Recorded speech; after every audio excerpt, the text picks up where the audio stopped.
This is a quick disclaimer from all of us at Blood and Roleplay. We just want to inform you that this game is tagged as an 18 plus and will cover some physical and mental abuse, as well as graphic scenes. So please, if there's anything that disturbs you, don't hesitate, put the video away. But with that, thank you for your recap.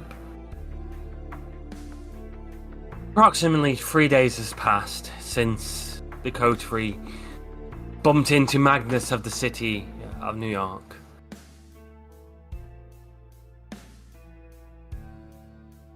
As the camera flows through the night, as it turns to day, as the sun drops over the horizon down to night and back to day, there is a scene the night before the coterie reassembles in their own personal way. A white van drives down a road. Inside the van, a bunch of black clothes wearing gentlemen, balaclavas pulled up, tucked above their head, as one of them drinks from a blood bag. One or two of them loading weaponry. God, these goddamn Sabbats. I fucking hate their tactics. The one's like, we'll deal with this once again. Hopefully, Tyler lets us know when we can act upon the plan and we can actually take these out once and for all. This city should be ours. Fuck the Camarilla. Fuck the Sabbat. Should be under Anag territory. Should be under Tyler. She deserves it. She's the most understanding of us. As one of the other guys says, fuck yeah, as he finishes his cigarette and fist bumps the guys who spoken. They all pull down their balaclavas, pull their guns as they rock up to a nightclub. In the area of the city of Harlem. There's doors, the doors happen as they get to the front doors of the nightclub. No one's to be seen. There's not a queue. The bouncers are missing. One of them looks at the other one. He's like, shit, it's already happened. We need to get over this quickly. As they all rush in with their various weaponry. One of them has what looks like incendiary devices linked on his chest. A few Molotovs. And maybe one or two explosive devices. As they enter the nightclub, they look around as the smell of blood lingers in the air, echoing through the building. They turn the corner to make eye contact with someone who's in a Victorian blue suit, sat on a wooden chair in the middle of the dance floor, surrounded by drained corpses. As he looks at the crowd, one of them pulls the trigger of the gun and he just fades into the shadows of the chair that appears next to it. Arm on it as the back of the chair explodes in shotgun fire. He just lets out the gentleman with the long dark hair. And here's me willing to share my experience tonight. We've saved a few. Just for you guys, as he points to a crowd of worried pedestrians cowering behind a few of the tables. But I know you're all hostile. So I'll leave you a prize as he taps the chair and slowly sinks into the shadows of the chair. One of the guys lets out fucking Sabbat as he runs over to a few of the bodies on the ground, feeling for pulses, checking to see if they're alive. There isn't a heartbeat anymore, but there's a sense that these people have been dead for a while. As the guy looks back to the person he addressed in the first place, who entered the room with him, these guys are fucking dead. They didn't even try and turn him. As the other guy turns, like, what do you mean? As he makes eye contact. He says, "Oh shit!" And at that moment, the chair the kindred who soaked into the shadows was sat on immediately explodes, killing everybody in this building and engulfing the entire building in fire.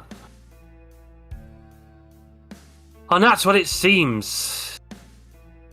As Alistair picks up the newspaper and reads the report on the recent nightclub attack that happened not too long ago. The night before. Gang violence has gotten worse in the city of New York. Alistair, as you put the newspaper down, Hammer walks in. You can unmute now. I've got you a contact for the gun deal you wanted. Oh, excellent. Whereabouts and who? It's not a friend, it's just a contact. He wants to meet at the docks. A Russian fella named Grigori. Interesting. You think this person is, good source, good, legit? First time I'm working with him. But, you don't start relationships without, starting them. I'll be there with the guards and my people. Unless you want to leave some here to guard the club. As she looks down at the newspaper.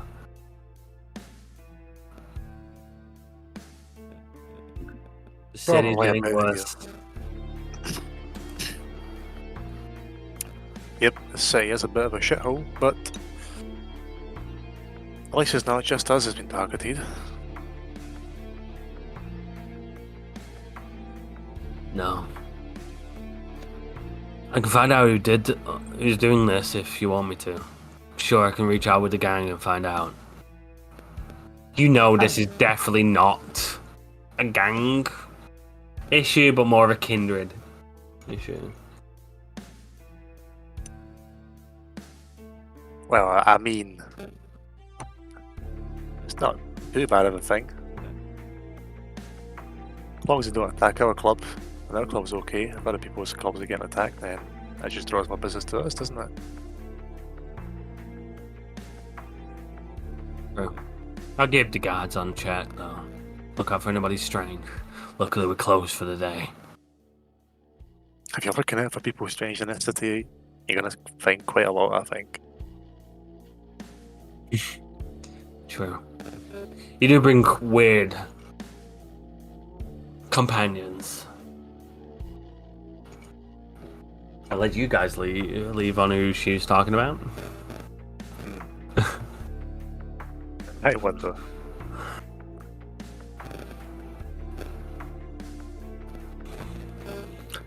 I've done what you said and put some people in the new... I don't know what you mean by territory, but we're cleaning up the area a bit.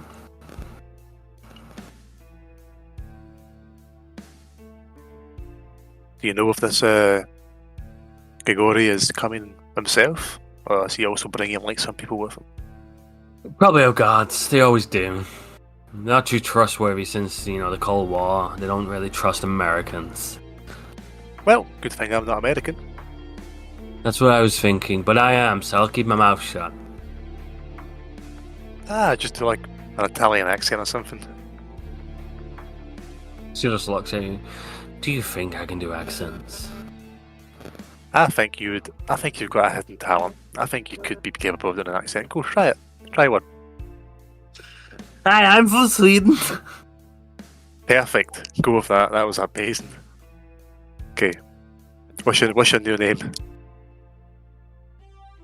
What's the lead singer of ABBA called? Fuck, I can't remember. My name's ABBA.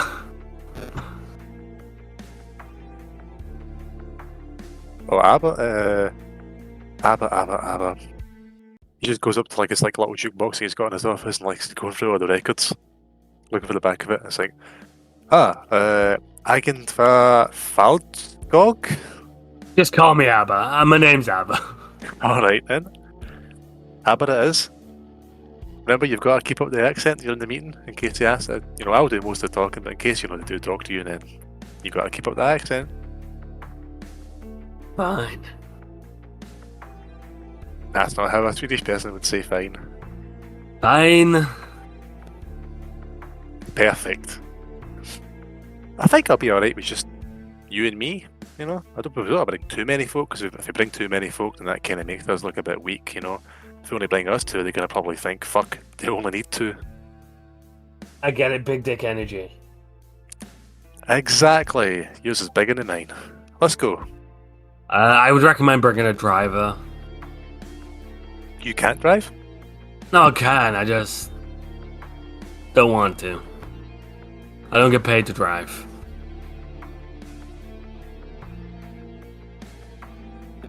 Okay, I suppose if things do get, a bit pear-shaped, we will need a getaway, so any recommendations? Is Theo about? Does he drive? Yeah. No. He's not bad. He only comes when his band's involved. I don't think he's a fan of this place. Oh, how come? I don't know. Doesn't talk to me. No, Talks to Leo. Talks to you. Not much to me. I think it's because I'm, spare blood. You're what? Spare blood? Who calls you that? No one, but I know what you guys are.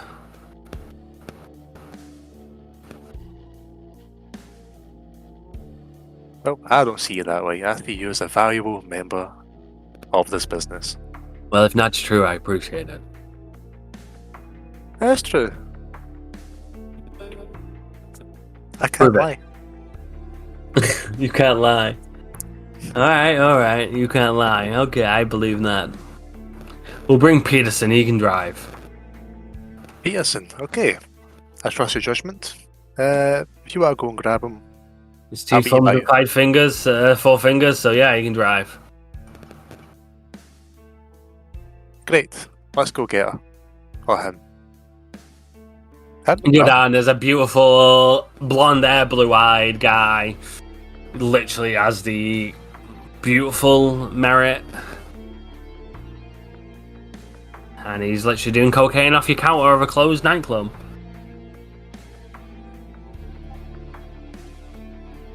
Good shit. What do you want? Oh shit, boss, sorry. Don't mind me. Finish up. Finish your line. So that'll be a waste. He does. Amma slaps him around the ear when he does. Like, that's at least 50 quid right there, Not gonna put that to waste. Where'd you get that from? She looks at Amma. You do a lot of it in the side hammer. No, not me personally, but I can get you drugs if you need them. Well, I don't have. Thought you may want to deal some on the side in the club. Make a little extra cash. Nah, not in the club. Outside the club, maybe, yeah, but not in the club. You kidding me? So you want me to do it in this territory of yours? Yeah, if you want. I don't mind. I can do that. It's more of your business than mine. I'm just giving you permission to sell your shit here. Just not in the club. Fine. Or, even better yet, you can sell your shit, and then when they come to this club, the security guards can give them a search, take the drugs back off them, give them back to you, and you can sell them back. She smiles. You're a conniving son of a bitch. I like it.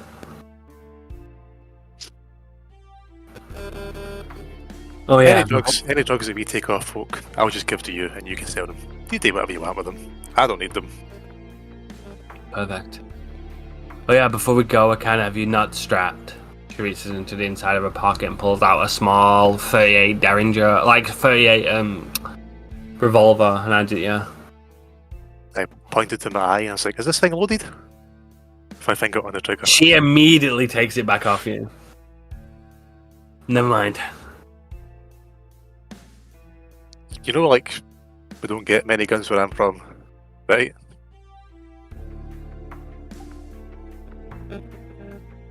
Internally, she thinks, what the fuck has Leo put me in?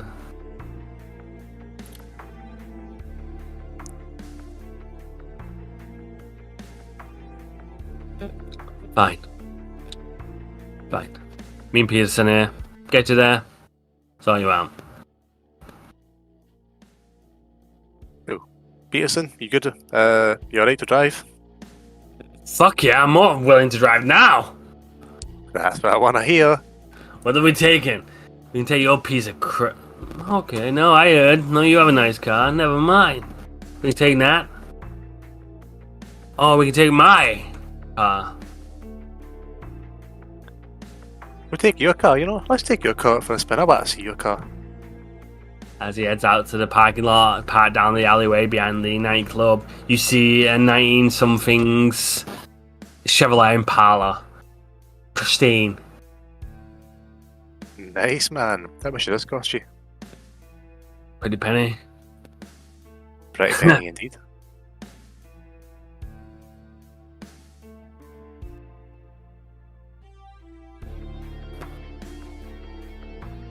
Are you ready? Is everyone ready to go right now? Need anything before we go? You need to bring the cash. He only deals in cash. Oh, I can't write him a check. Strangely, a Russian guy who only deals out of a port and isn't here for more than a couple of nights, maybe not take a check. I mean, that was sarcasm, but alright. Right, let me go. Help me go to the safe then. You pull out some gold. Nah, just cold hard cash. I was about to say, Alistair likes coins, correct? True, he's got a lot of coin collection. You could have an ancient coin collection, that's your personal collection, but I also like the idea that Alistair may do dollars in coins, because in the US you can get silver dollars, and silver dollars are just dollar coins. Do you think Alice is going to be the type of asshole to walk up to a deal with like... I feel like Alistair's the arsehole who walks over 100 silver coins. And I feel like... $100,000 in coins. Take it or leave it. Yeah, they got silver coins. They were about half nickel, half silver. But I also feel like Gregory would appreciate that more than actual cash. I don't know. I don't think Alistair would have like that. He'd only collect like coins like that were actually unique and rare. He wouldn't have any interest in collecting like just normal coins. So you're still working cold hard physical paper cash. Got ya. Okay. Yeah, you go and fill up a bag full of cash, maybe a duffel bag you have spare. Nah, it's like a briefcase, you know? Even cooler. It's a black leather briefcase. It looks kind of inconspicuous. Nice. As you... Add a set of handcuffs. Oh, to handcuff it to yourself. I was like, what? Look at me, to the hammer. So the hammer's going to have the cash, got it. Yes. Makes sense. Do you do any more preparations before you go to this deal?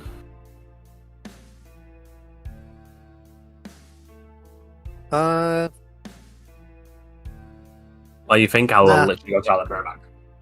Okay, so yes, as you all lead down through the nightclub into the 970-somethings Impala.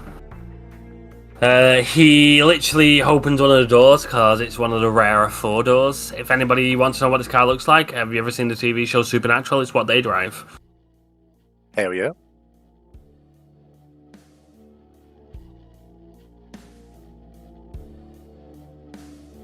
I will get in the back because I am being chauffeured.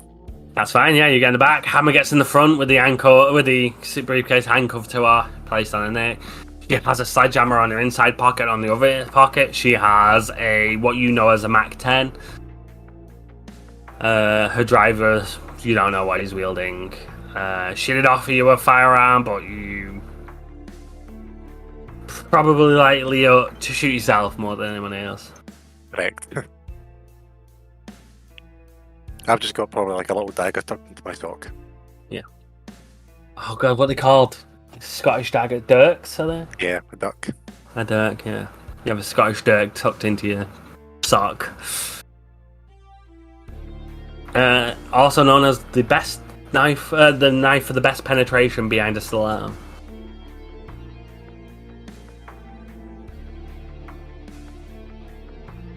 So yeah, as you drive through the city of New York, quite a bit of police presence tonight, you see.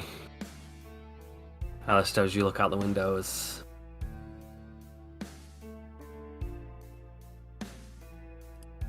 Maybe a bad night for a deal. You're assuming it's to do with the explosion, the terrorist attack the night before. Hammer smiles as you say that. Oh, the perfect night. All the police are targeted towards the most populated parts of the city. So where we chose off the outskirts, the docks, under the bridges, the more external parts where people don't really go. Nat and Gregory has a tugboat. Tugboats? A small fishing vessel drives up from up north. I know what it is. That seems about small. How many guns can you pack onto that? Well, he doesn't expect you to need an army worth of firearms. He's only a low-grade gun dealer. He's not nothing big. That's kind of supposed to be big. I mean, This is the best I could do in such a short time. well, here's hoping that will appease that gangrel. He has big firearms, he just doesn't have a lot of firearms. That makes sense. That should be fine, hopefully. Yeah. He offered me some pretty impressive stuff. If he doesn't supply what he said, give me the order. Gave his skull in. Ah well. As you are driving down the road, you sort of disappear into the outskirts of Manhattan, heading towards the Hudson River. You pull up towards a dock. Distantly, you can see a tugboat pulled up on it. The guard who's at the front gate doesn't seem to be of American descent, with his very, very Slavic features as you get out of the car. The normal night guard you're assuming has been paid to not turn up for his shift tonight, but not mention it to anyone. As he pulls the gate open, his Emma holds up a red card she's holding in her pocket. She sort of looks at you, Alistair. She nods towards you as you move up, I'm assuming. Oh yeah. So you're here to see Gregory? She hesitates the card off, pops it open, looks at it. I am indeed, aye. Heard that he's got some good shit.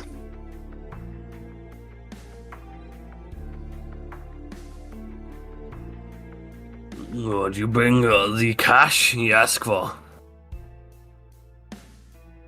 I've brought the cash, aye. Hammer, if you could do the honours. She pops open the case, shows it to him.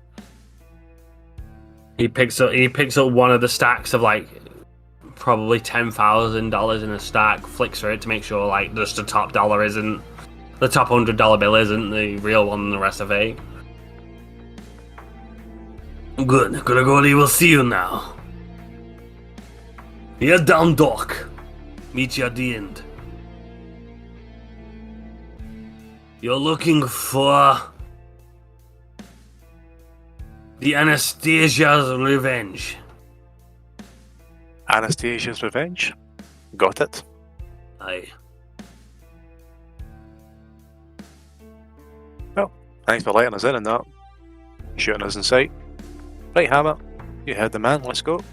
As you walk past, I know your firearms knowledge isn't the best, but everybody knows what an AK-47 looks like. This fucker's rocking an AK-47 across his chest. Classic.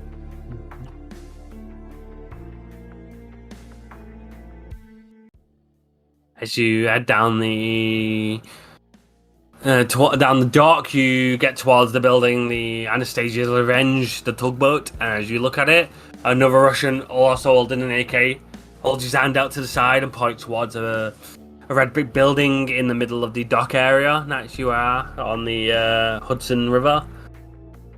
Gregory will meet you inside. Hey, And I would take my jacket off and just hand it to him and be like, you want to hang that up somewhere, pal? Put my hand on his shoulder and be like, cheers, thank you. He sort of holds him confused. Like he didn't expect to do this tonight.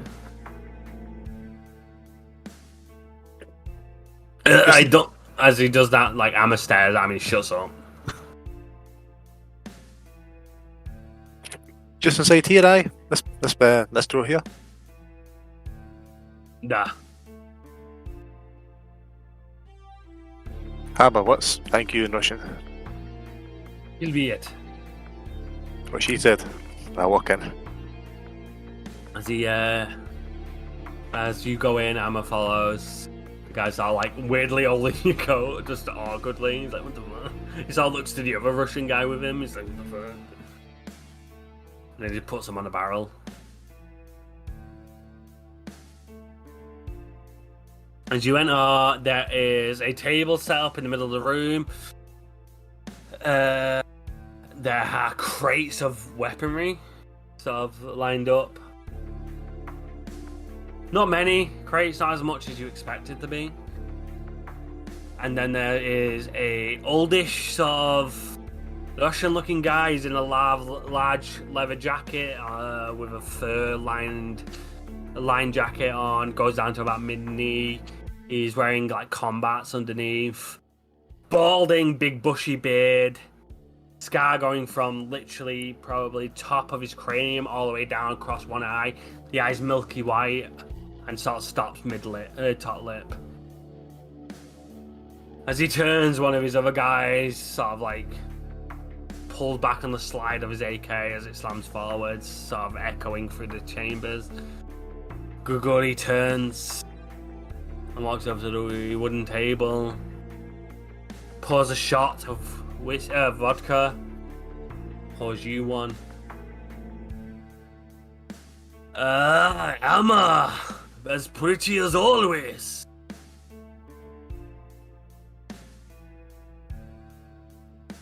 And who is this gentleman you bring me tonight? Alistair Dunseaton. Pleasure to meet you, sir. A man with manners. As he steps over, he reaches over the table and shakes your hand too. You already knew what I was going to answer. Cigar? Short?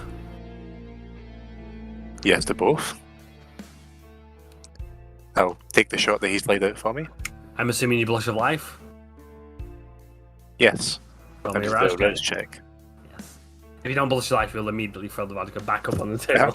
That'd be a great business strategy. Give me guns. Rose.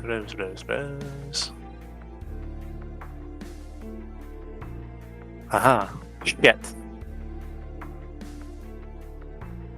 If Grigori has got a cigar in his mouth that he's about to light, I'll whip out one of my little Zippo lighters that I have, a little gold one embroidered, and light his cigar for him. Ah, true gentleman. As he leans over the table and just pops the cigar in your direction. For that, you get a +1 to all rolls with Grigori for this evening. Hell yeah. So, how was your boat trip? Long and slow. We had to go over Canada. And you know them, too nice. Can't take joke.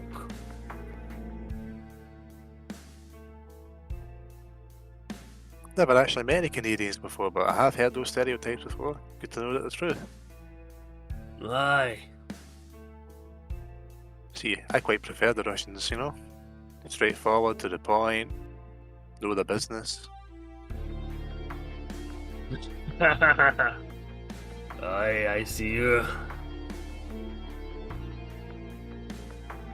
Making me feel like I'm worth coming in this ship. I enjoy that. Oh, of course, your presence is always welcome in this city. I hope that, you know, this isn't a one-time thing and that we can have more deals in the future. I want to be your #1 customer. We'll see, we'll see. Roll me charisma persuasion. With a +1. Oh, you succeeded.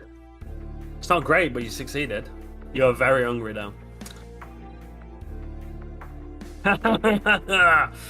Yes, you make me. Yes, I like it here. I like you. Man of honor, man of business.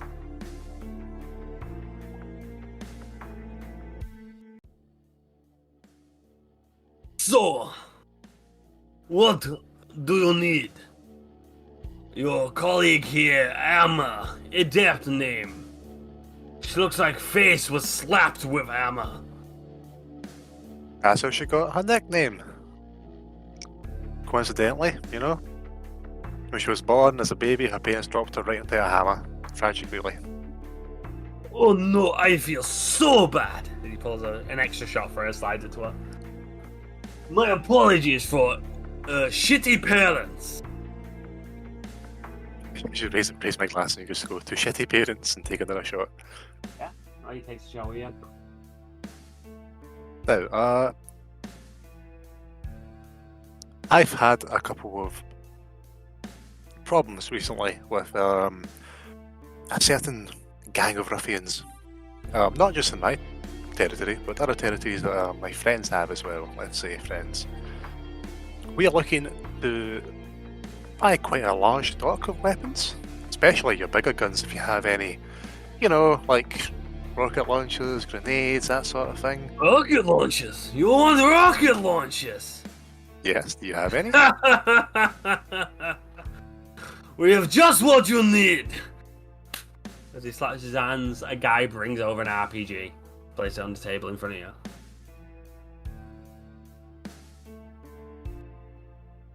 We have 4 of those, with additional rockets.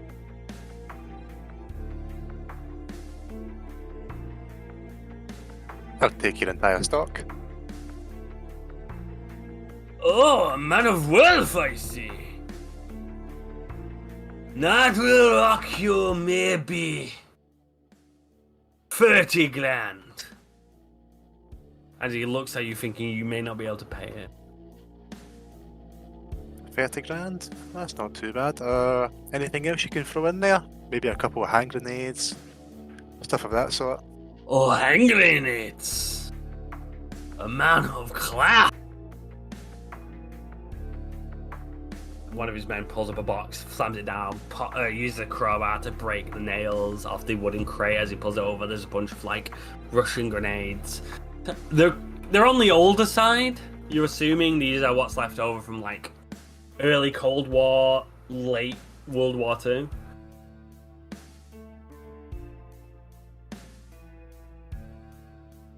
Yes, we have grenades.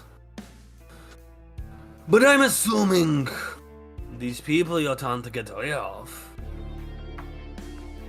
are they worth grenades? Do you want to spread message? Oh yes. They definitely love these grenades. I can get you white phosphorus. I think your guys call him Willie Pete. I'm quite happy with anything that you can give me. Anything that can give us an edge. Sure. Brings you a crate, slams it down. Inside are just white cylinder-looking grenades. On the side of it, it says white phosphorus. We'll tell you when that says at the end of the session.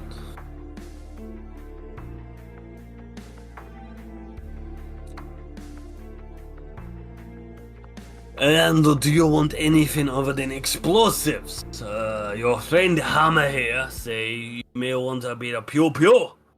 as your people say. Fun. But I'm gonna have him laugh and be like, ha ha ha, I am, Your friends say you're fighting battle. We'll need more than boom for battle. Yeah, it's a little bit of a tough war going on right now. Things are starting to get a little bit annoying. My club was actually attacked last night, which was a massive pain in the ass. It was opening night, so, what kind of send a message to tell people not to try that fucking shit again. Yeah, that was me, unfortunately. There's also been a few other nightclubs attacked, but... I've heard. In Russia, this would not stand. But I can help with that.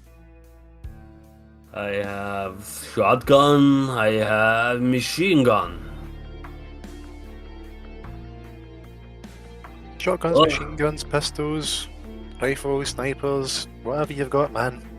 Oh, snipers, a little too not hard to find, but more, let's say watched. People like sniper rifles.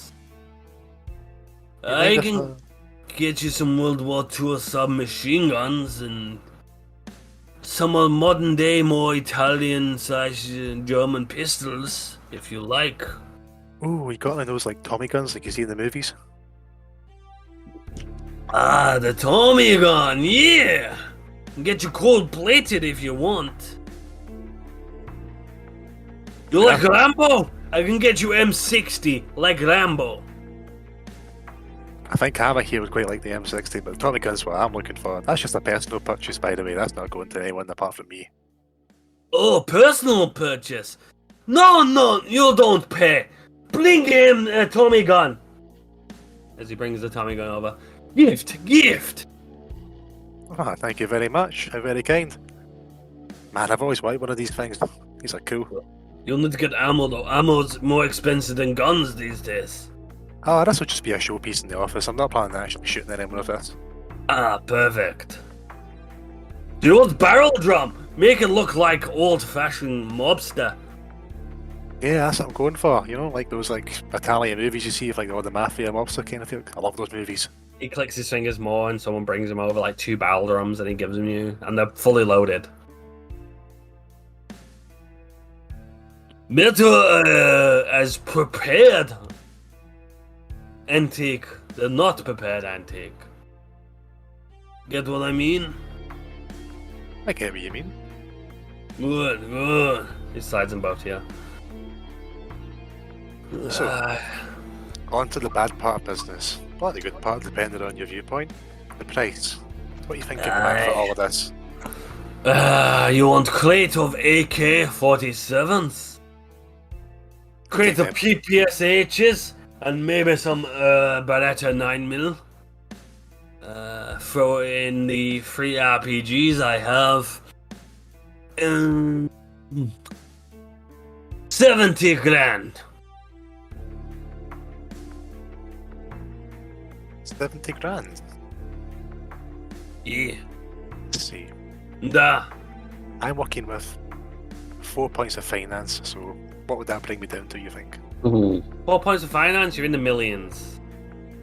Millions? Okay. Yeah. If you mechanically want an arm, it's just going to cost you, probably going to cost you between 1 and 2 points of your finance for the month.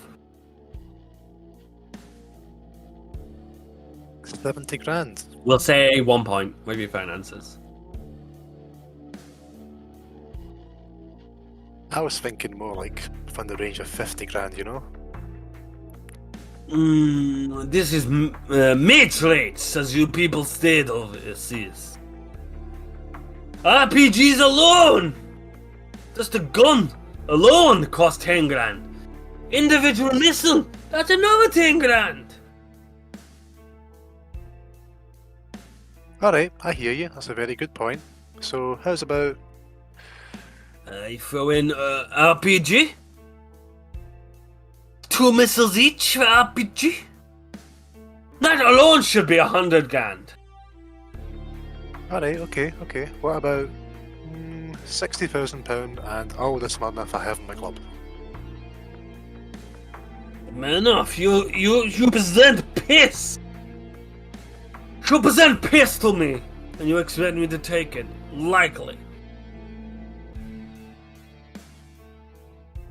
70 grand's just a little bit too much out of my budget, man. You've got to drop the price a little bit, you know?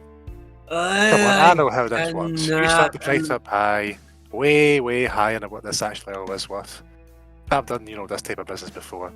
Happens every time. You always shoot very high. The other person always shoots way lower than what you're expecting, and you meet in the middle. So come on, we both know the dance. Friend, if I started I would start at 250k. 250,000? 250k. Up from 70k? Yes, I give you match rates. First deal, profitable deal for you. I just reach out as friend. I give you Tommy gun for free. You want to fuck my wife too? You have one? I mean, I have plenty. Any dock I land, I have wife. Interesting. Oh, you're one of those types. A wife at every port, eh? Aye. That's quite respectable. Don't tell my wife that though. No, of course, your secret's safe with me.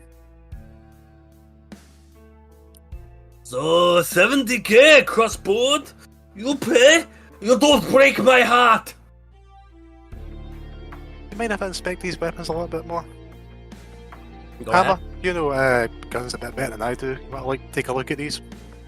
He comes over, puts the case down, handcuffed to one of the things, picks up one of the AKs, slams the side back, sniffs the inside to see if she can get any GSA off it.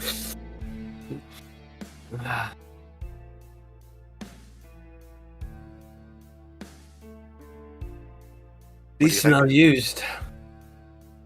Especially the AKs. Not sure about the PPSHs, but they're old enough for the GSA to disappear. I'd try those. Be a little on the old side. Most of the manufacture of these stopped after World War II.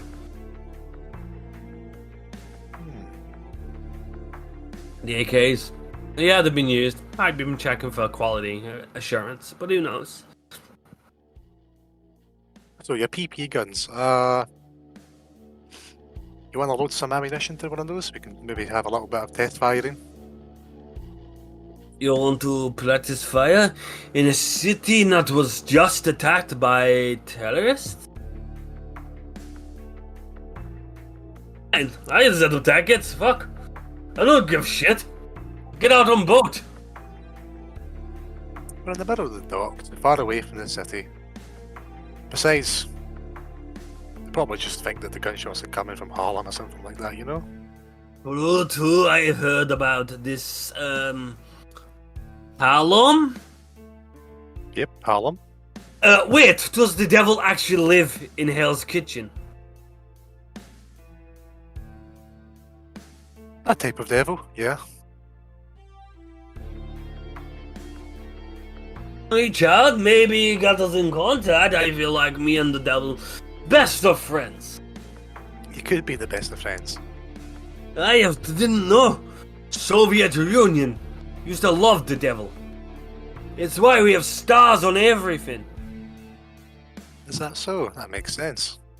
Yeah. That's why we love the star, and that's why we love the trigon. So, for your second-hand AKs and your PPs, it may not even work. Oh no, everything I sell fucking works. No problem. Trust me, brother. Trust me. And you're not going to budge from 70k? 70k, I feed my family tonight. 60k, maybe the younger one goes starving. You can always make another. Ooh.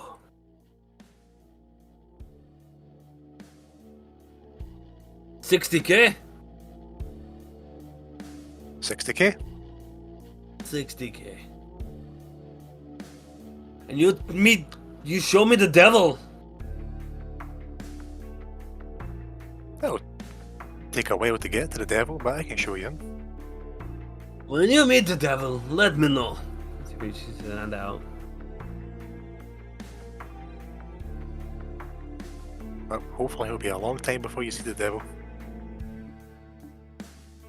Devil's not the kind of person you want to meet. Now you feel like devil more fun than what everybody else believes in, as he points to the sky.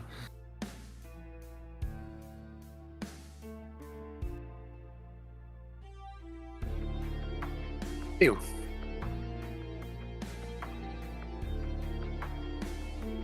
Hammer, if you don't mind, would you pass this man his $60,000? Pops up a briefcase as she does this, turns it, he looks at it, he's like, "Whoo!" And then she just counts out 60 game. As you brought 100k. Esau looks at the rest as she closes the suitcase and looks at it. You did me dirty. I accept you're dirty. You know, in the future, yeah.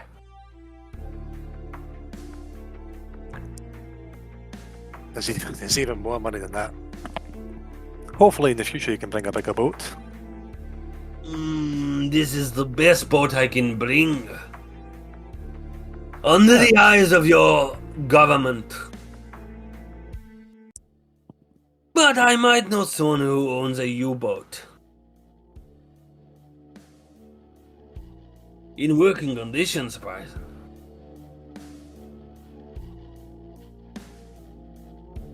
You get word out to him, I'll get word out to the devil. Fine, you want to, yeah, I can get you word to him. You may be able to help me bring more stuff into the air. You'll be dealing for me. He doesn't do guns. He's a sailor.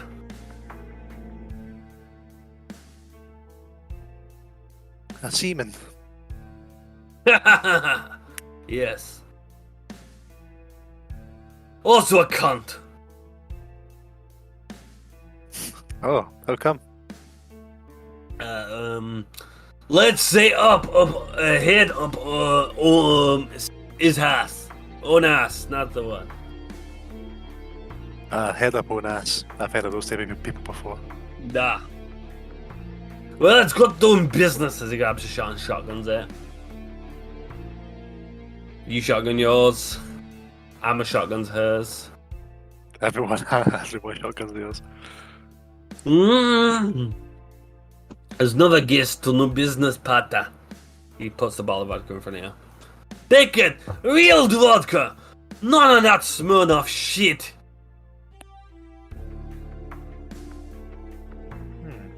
You know what? I'll try this out at my club. See how well it sells.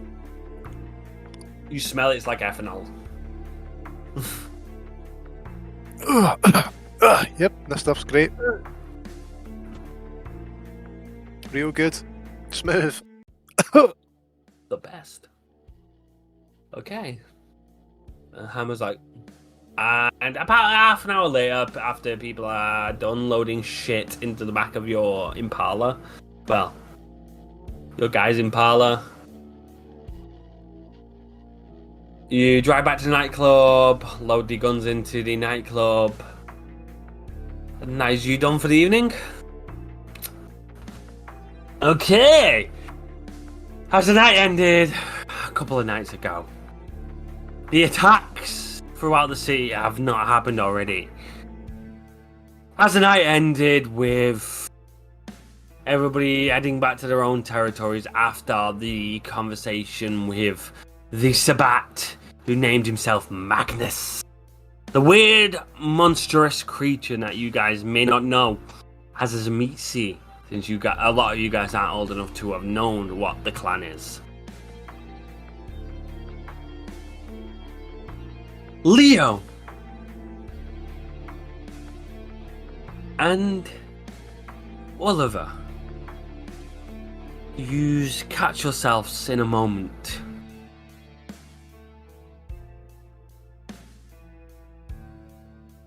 Where you have a few moments to speak more about the conversations you had the night previously. You may have left the rest of the coterie to talk about individuals' business if you don't want the rest. If you don't want both Trisha and Alistair to know. But you find a moment to yourselves. Where are we? Yeah, where are It's up to you guys. You could be in a taxi driving back to Harlem. You could be in Harlem itself. You could be in a separate room of the nightclub. Completely up to you guys. I'm down with going to Harlem. Oh boy, I get a ride home. Yes, so your driver takes Leo. You offer to give Leo a drive back to Harlem. As you drive Yes, I through the do. night, the stoplights flying over you as you make your way through the city. Chaos and depravity have riled through New York for the last couple of years.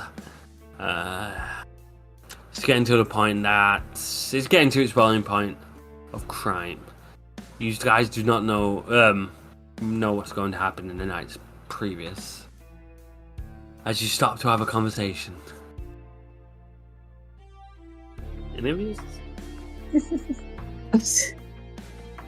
Go on. Oh, okay. So, we were discussing your church in Harlem. Yes, before we were interrupted. I don't have a lot of money, so I could pay you in other ways, possibly for some protection with the residents at my asylum. I don't need the protection, it's them I'm worried about mostly. Leo goes quiet for a while after he hears you haven't got money. Then he says, "What alternative methods of payment do you have in mind?" I could do boons for you.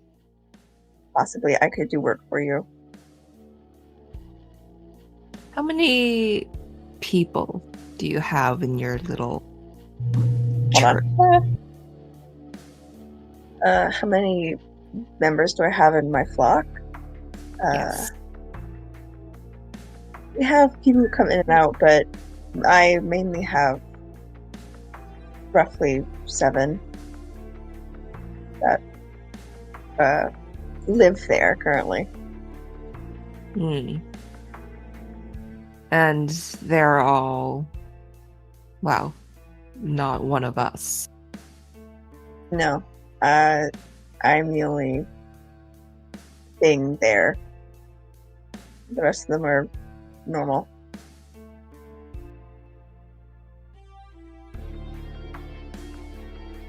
Where exactly is your church situated in Harlem? Is it in, well, quite a grim neighborhood?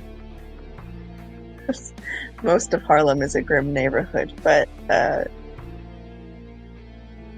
yeah, it's mostly, it's in a pretty bad part of Harlem. Well, I'd be happy to have a few of my men look into protection if, well, you wouldn't mind their presence there. If they aren't too in their faces, then yes, I think it should be okay if they're laying low. Well, not to worry. We'll lay low, we'll keep an eye out, and we'll stay out of your way. As long as you don't ask, well, too many questions about the ways in which they carry out their operations. I won't. I just need someone there to look after them when I'm not present. Excellent. And I suppose we have ourselves a deal. Great. A deal, I see. You don't shake up on it. I mean, we can if you want to. Yeah. I mean, is Leah really the shaking on a tip guy? It's up to you guys.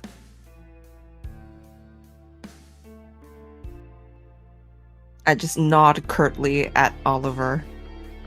And Oliver will nod back. Would you like to see the church to see where they could possibly go to? An inspection. Why not? As you both leave the the car, Leo being drove around everywhere. You've seen an old red brick building in Harlem. Resembles somewhat of a church in the respect of it's a large wooden oak double door, and just above it is a stained glass window depicting Jesus on the cross. But it's quite dilapidated and run down. Ivy and moss growing all over.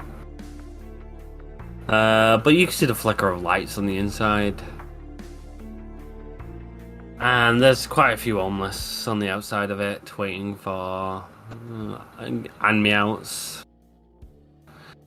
As you just both get out of the car.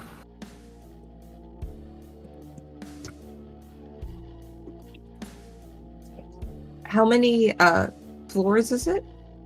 It seems to be the one. Oh. There's some high ceilings. Very high ceilings, like 3-floor high ceilings. Oh, okay, I see. It's an old church.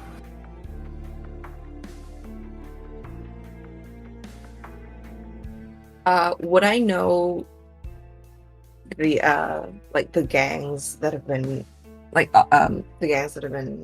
in this area? The Harlem Hellions, K9,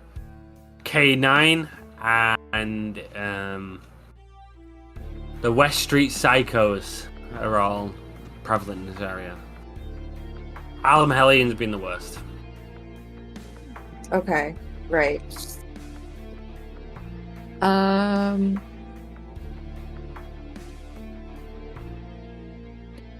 I can have my. I turn to Victor.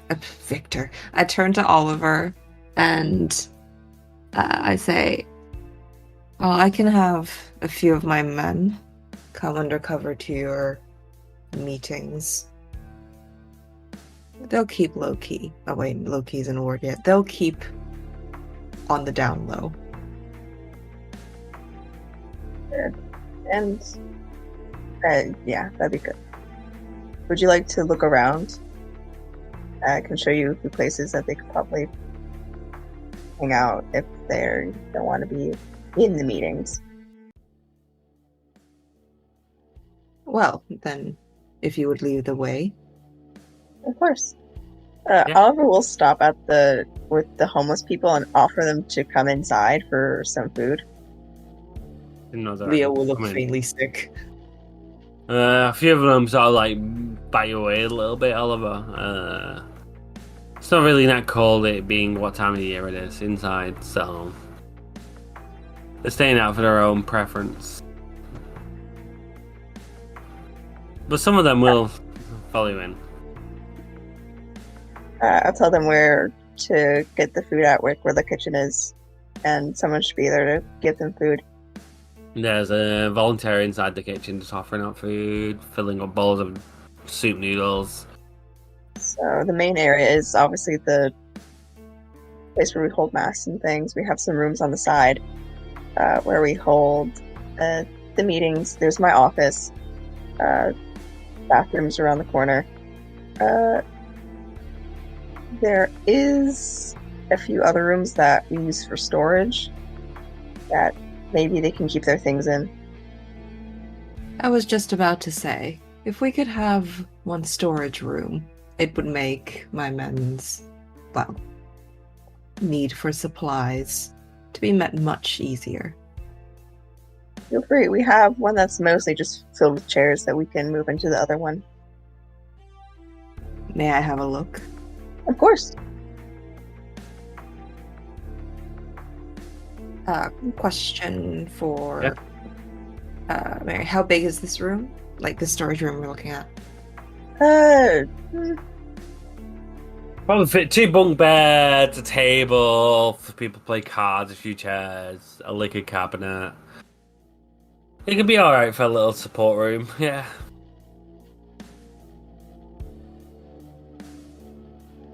It used to be a classroom where we'd hold like Bible class, but we don't use the. Not many children come, so there's no point for Bible class. I see. Leo looks very satisfied. Well, this will suit the purposes. I'll have some men here around next week. I will have them inform you of, well, their status in advance. Thank you. And let me know when you need anything so I can do my side of the deal. Oh, your side of the deal. We'll just be keeping this storage room, well, open for business for my men. And perhaps helpfully the rest of your people away. Oh, no one goes back here. It's strictly for and those that work with me. Excellent. Then I would say your end of the deal is easy to uphold. Good. Okay. So you guys talk about the deal. You hide in the prices for everything. Leo, you end up leaving into the night and transporting off Oliver. Yes. As you do this, as a night meeting sort of ends with apparently Leo holding up his hand saying 4 doubloons. 4 doubloons. Leo leaves into his car and drives off. As this moment happens, a sort of a not a scream, but like a panic noise runs through the place as one of the people you take in as guardians come running out of a certain sector of the old church that you are. The section that she comes running out panicked is towards the area that you can sort of keep the people who are coming down from withdrawals. The people you sort of got to get illegal drugs to take off the edge of life. You break the law to give these guys a better chance of surviving coming down from drugs. So a noise is coming from that area? Well, a woman runs out panically from that area. She seems panicked. I'll ask her what's going on. He's acting out. She can't handle him. What? Can't handle it. He's acting out. He wants his fix, but she won't give it him, and he doesn't. I'll just go back to the back room. As you head back to the back room, the top cap of the sorry, what's the nun called again? What's your nun called again? Adeline?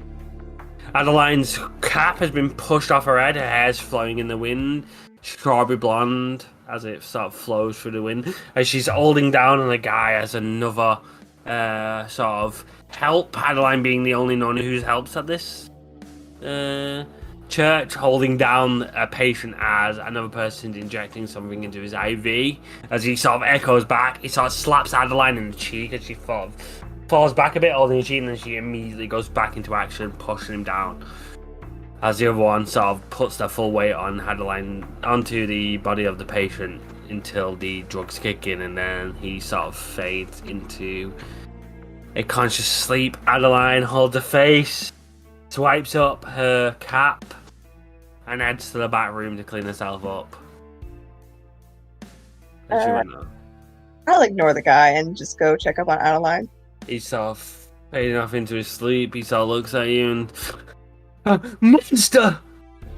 The drugs kick in and then he fades into sleep.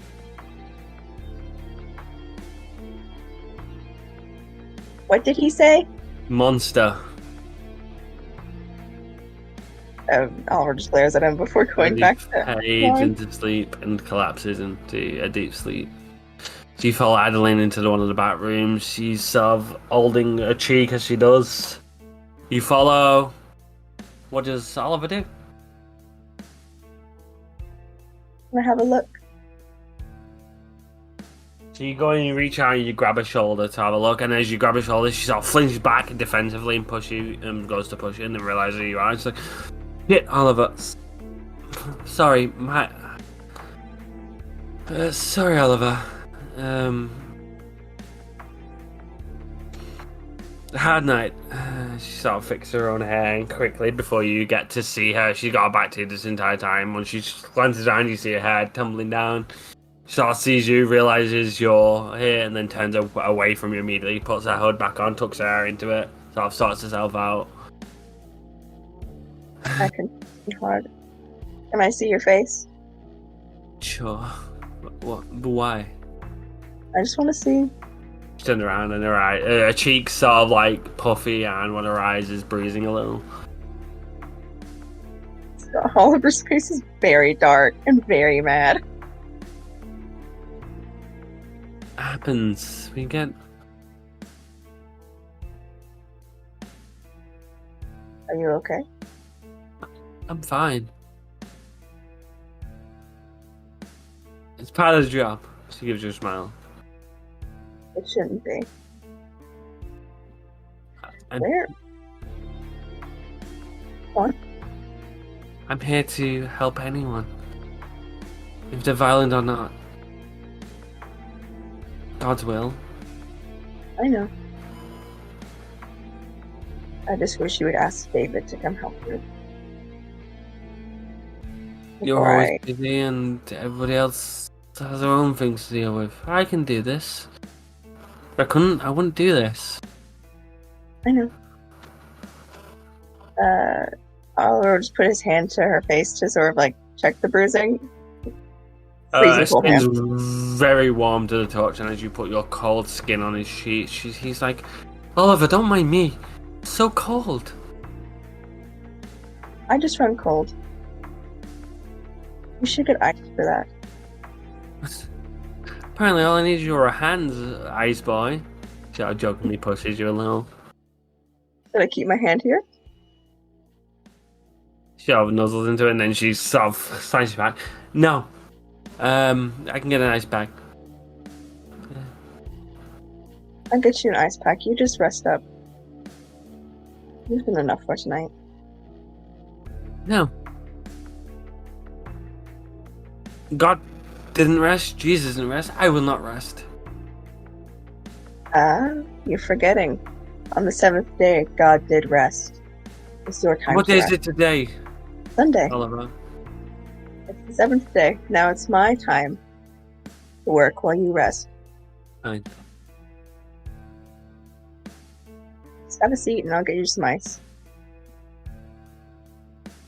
He pouts.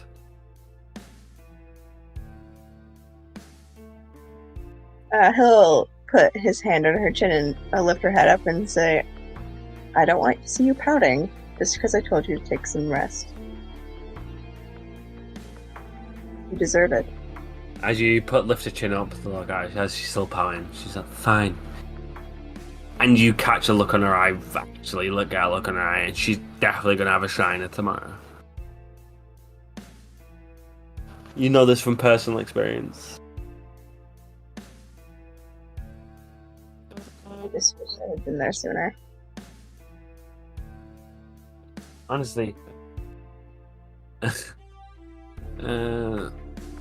Tools of trade. Maybe.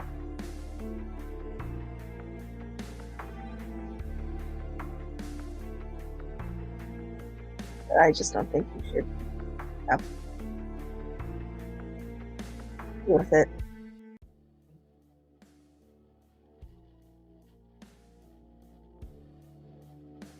What do you expect? These are all people in need. Sometimes the needs, they don't realize it's a problem. Oh, I know. They don't realize they need help, and when you help, they lash out. Exactly. So please don't take it out on them, Oliver. Hmm? Please don't take it out on them. I never do. Good.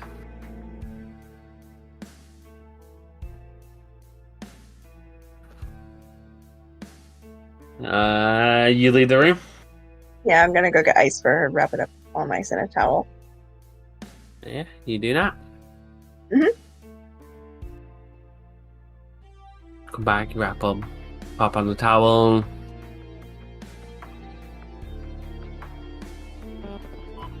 I don't want to leave this on you for a while. Don't want the swelling to get too bad.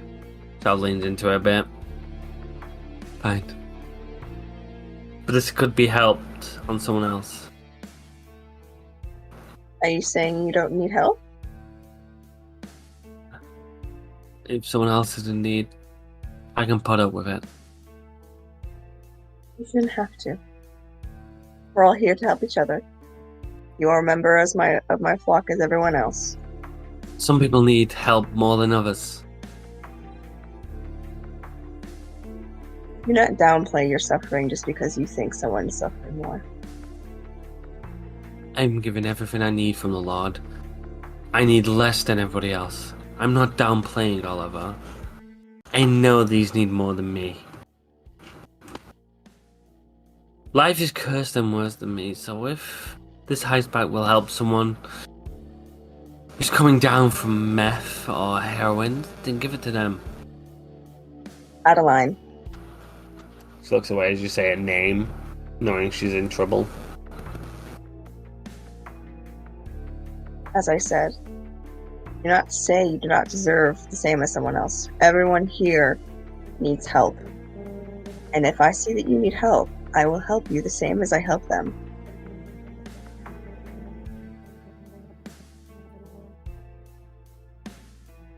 Helps again. And I'll just smile and rest his hand on her head and be like, now rest while I go help the others. Right.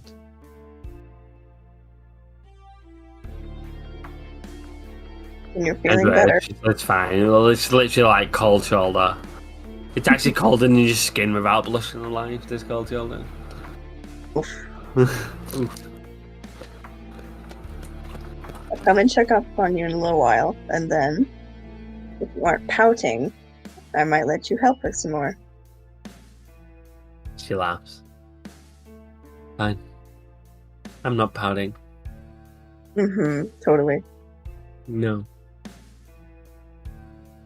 I'll be back in a little while. Fine.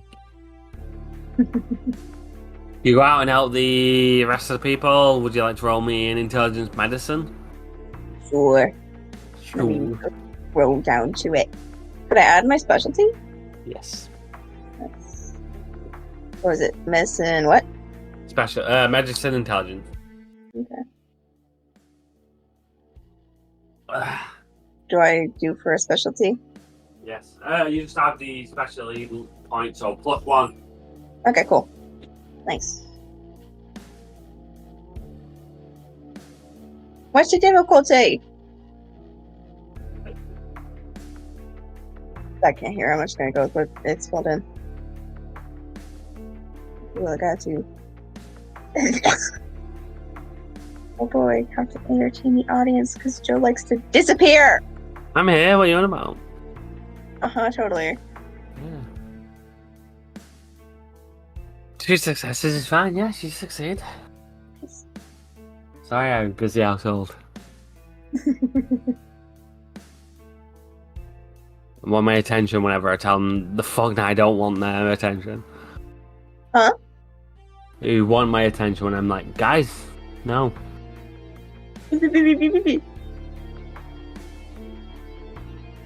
Okay. So yeah, you deal with a bunch of your patients who are Nagis. You deal with Aileen, you deal with some of the others, you come back to her, and yeah, she's a little more beaten and broken. Would you care to tell me what happened tonight, since I got here so late?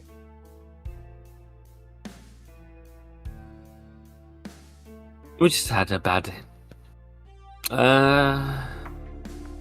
group. A bad group? Yeah, some people struggling to deal with what ails them, and it's been like this a couple of nights, Oliver. I don't mean to be mean. Please, be mean. She looks down as you say that. It's been a rough couple of days. People have just been rough, you know? Yeah. This place is needed more than ever. It really is. I don't know what's going on with this world, but it's getting a lot more crazy than it used to be. No, I know it is. Especially here.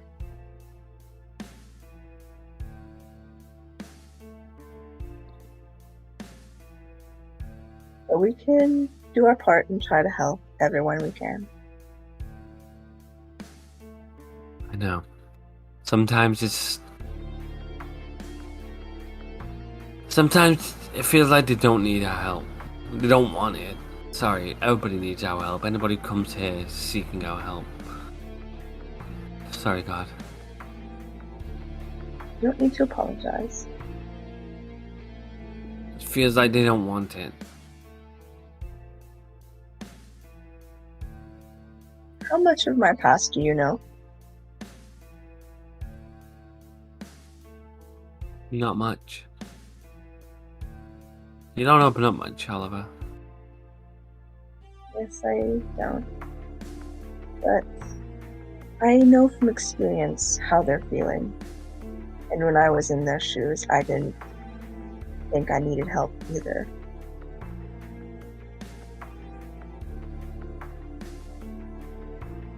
It's hard to see when you're that far deep in the dark. But we're here to help guide them back to God's light. You see, So even if they seem like they don't want it,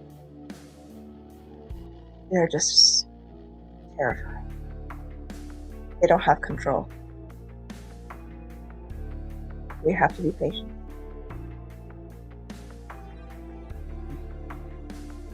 I can try. I'll try and be more patient. I'm sorry, Oliver. You don't have to apologize. And I'm not make you feel bad. It's very difficult what we're doing. And feel free to talk to me or any of the other nuns here when you need help. You don't have to do this all on your own. I'm here to support you.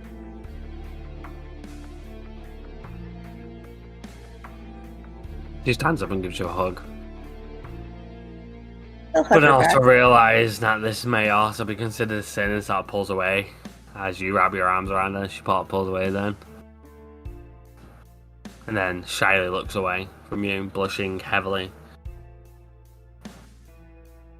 Face 4. There's nothing wrong with giving a hug.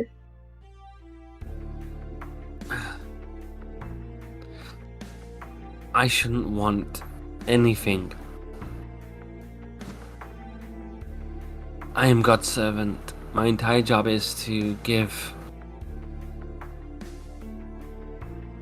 But you are also human, and it is natural to want. Wanting isn't a sin. Wanting in excess is greed, which is a sin. But needing human contact when things is hard is not a sin. So if you need a hug, feel free to come to me. She smiles. And sort of lowers a smile. Okay.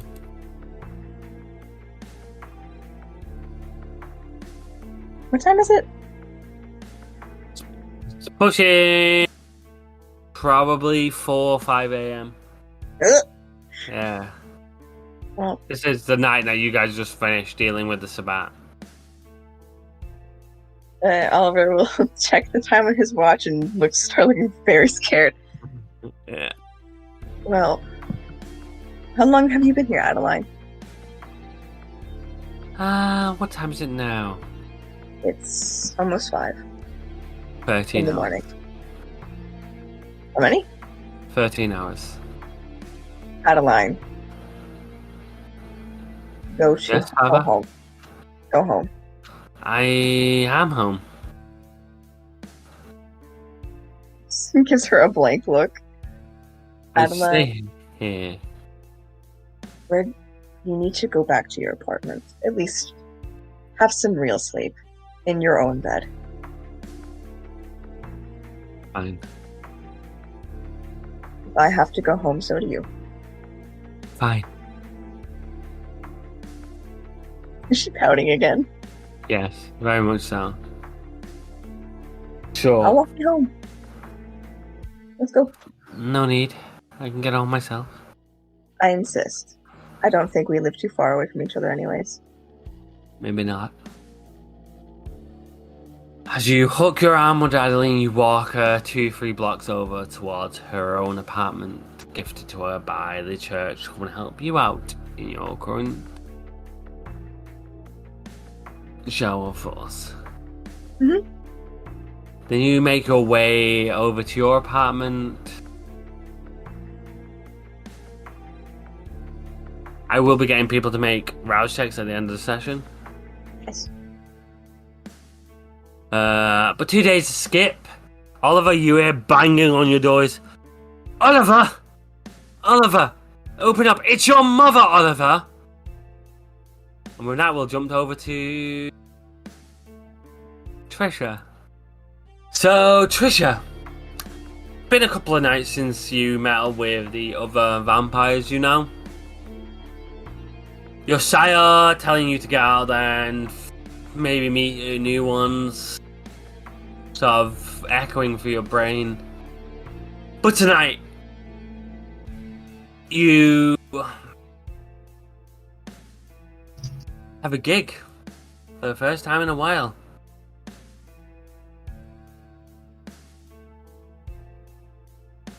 Nightingale rings you up. Trisha, we haven't heard you from a while. Where are you?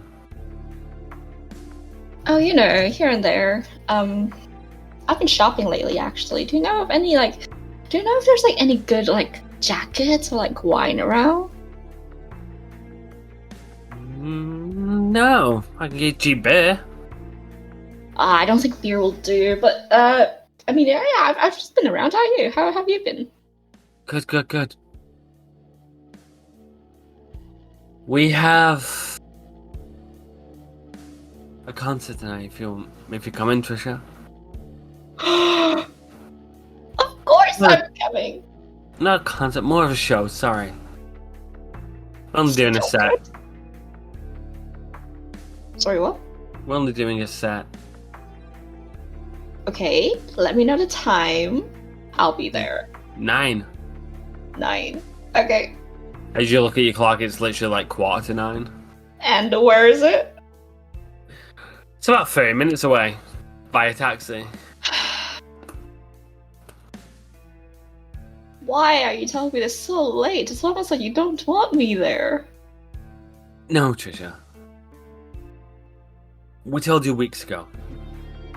And we expected you to be here. Clearly, you're not. Oh, is it that? Sorry, I Where else forgot. would it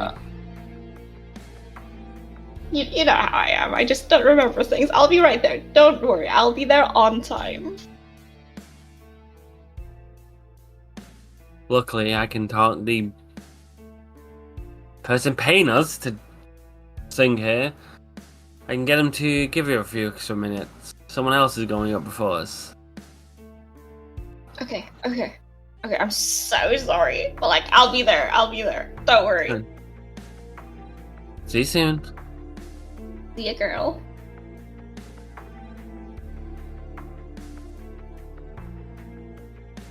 Yes, as Loz hangs up, you immediately jump into a cab after cleaning yourself up, I'm assuming, straight to a nightclub. Yep. I forgot what the nightclub's called, so I'll drop it in a different time.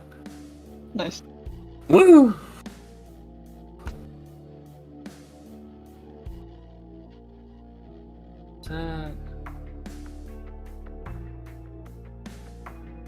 Okay, so yeah, you jump in a cab, you drive through the city.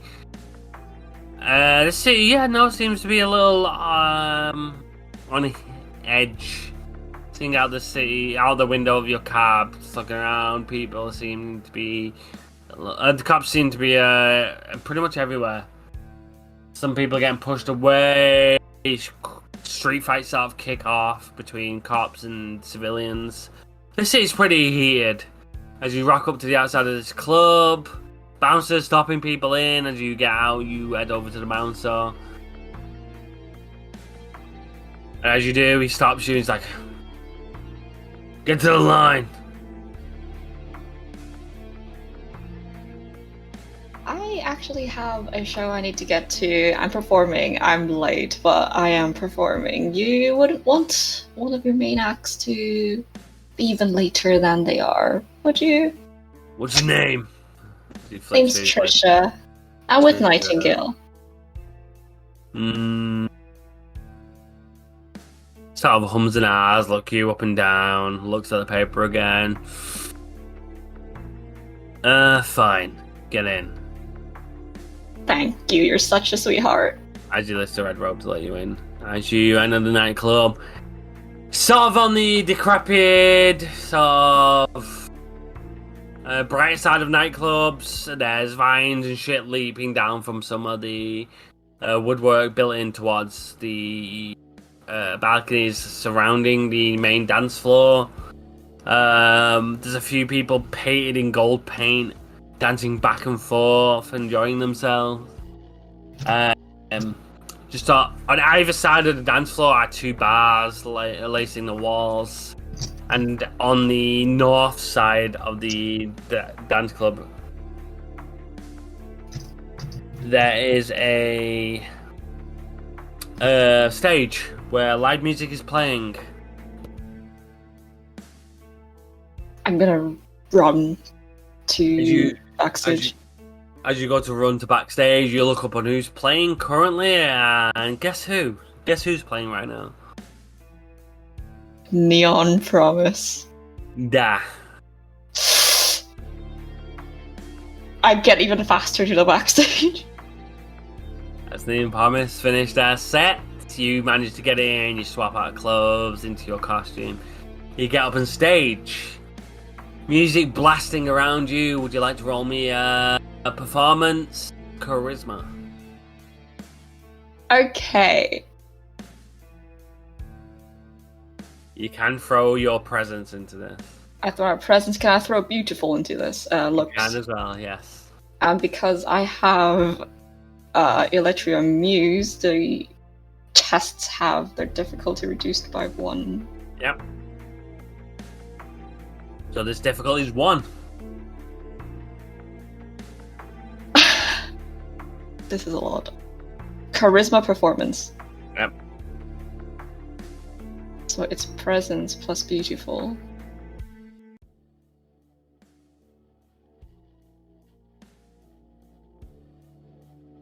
Plus her special too.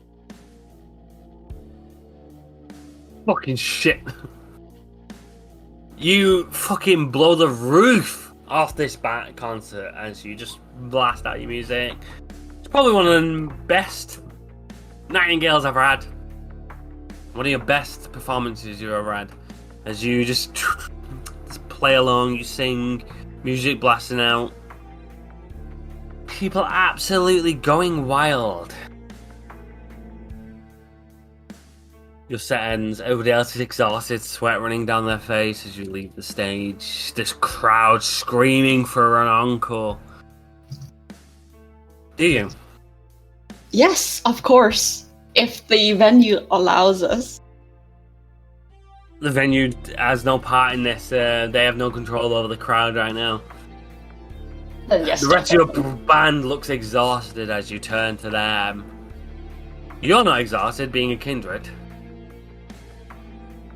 Okay, then like if the rest of them look exhausted, then Trisha will like look at them and go, "Come on, guys. You think we have another one in us, or do you guys want to take a break?"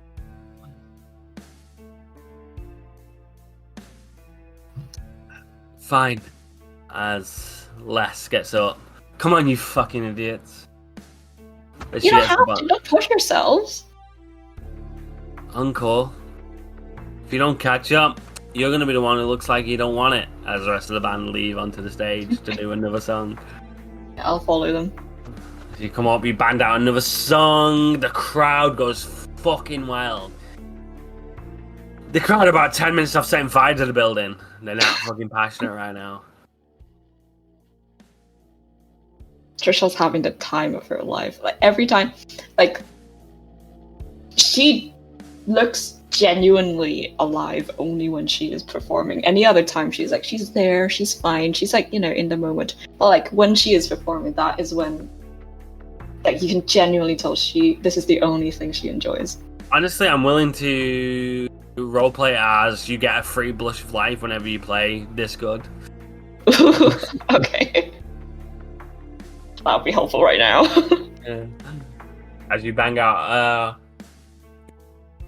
the best performance of your career in a smaller, lower-end club.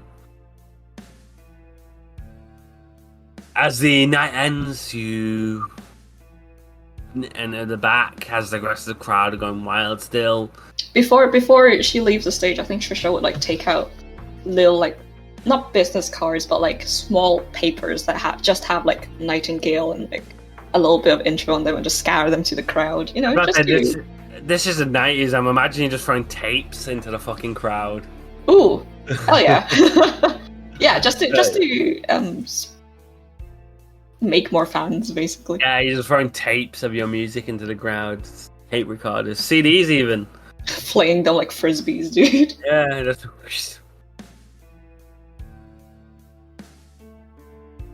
People are screaming, and as you leave the stage, you go down. Your passions are high. You're definitely influenced by sanguine right now. Amazing. Jess is like, good fucking show. And she gives you a big hug. It was great. Did you enjoy it? I hope you enjoyed it as much as I did. I really did. What hunger are you at right now? 3. As Trish comes in close and hugs you, you smell the blood in her veins rush through her as the sweat of the night coats her body. She is just life, and you are hugging life right now. I probably like hold on for like a lot longer than what is expected. Okay. Okay, Trish, you can let go now. Sorry. I guess I was just so tired, it was very comfortable. Hashtag the best hugs ever. You do. Hashtag don't exist, sorry. I'm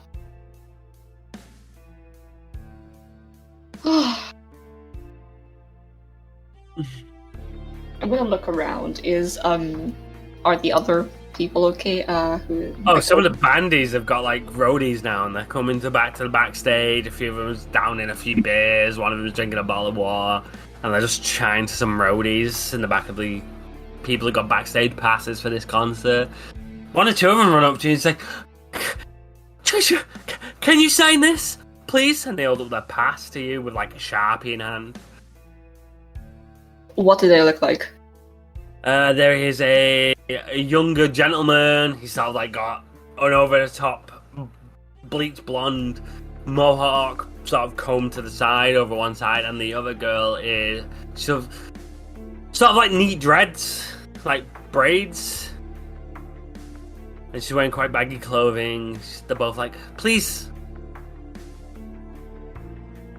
Trisha will like smile, like drag them over to like a smaller, like more private corner, since I assume Liz and everyone else also has their own fans.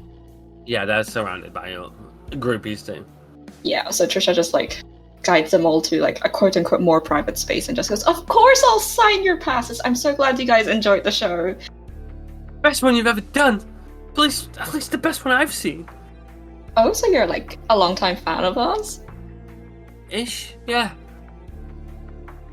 Ooh, that's great. You know, I do hold private meetings with fans if you're so inclined. I don't know if you know about this, I keep it pretty secret, but you two are invited if you ever want to come. Like a secret club? Yeah, secret fan club. Only a couple members each month. I swap them out so it remains exclusive, you know? And we're in? If you want to. Only if you want to. How do we stay in? Just keep showing up. Spread the word. What's your names? I'll remember them. Oh, I'm Noah, the guy says. And this is Beth. Noah and Beth. Those are great names, by the way. I love them. I know as like, I'm also an upcoming artist. I love your music. It's exactly my theme. Love all of everything you do. Could you sign my chest? As he sort of unbuttons his top and just opens his. Of course. Sign his chest. I'd love to hear some of your music sometime. If you ever show up to one of my club meetings, you So can. pads around his pockets and he pulls out like a napkin and then writes his name on it and his known number. Anytime. Ooh, thank you. And then like she takes the napkin, she gives it she folds it over to keep the writing inside safe, and then gives it a little kiss and it puts it in her pocket.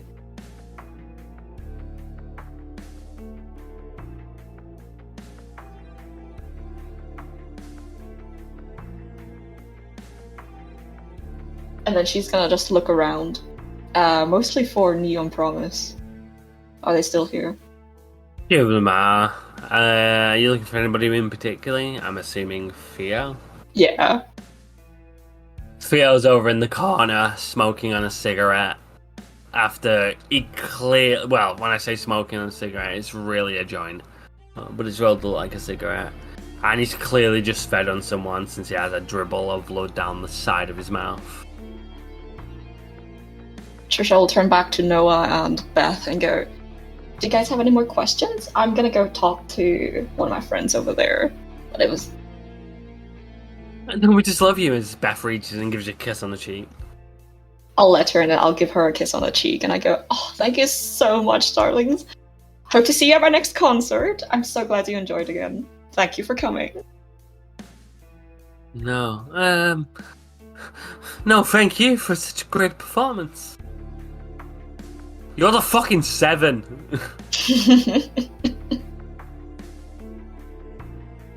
She's not getting anywhere by acting uppity. Yet. Yeah, no. So yeah, you finished talking to him, you head over to Leo? Theo, yeah. Theo, sorry, not Leo. I'll just walk up and I just go, "You have something on your face." Seemed like you enjoyed yourself tonight, as he wipes the blood off his lip and licks it off his hand. Seems like you enjoyed yourself tonight. Who did you get? I have my people. So looks to the beautiful blonde-haired, blue-eyed lady next to him. Next to him? Yeah. Like sitting next to him, or like... She's leaning on him, like phased out from being drunk on. Oh. Trisha will kind of look at him like slightly disgusted and just goes, "Okay, and she's not your lover or anything, right?" Nah. Just a friend. Good. Why are you interested? Gives you Of course not. She just crosses her arms. I have my sights set on someone else. But I'm sure Leo would be absolutely heartbroken to hear that you've been cheating on him. Oh? Talks about me being when I'm not around, does he?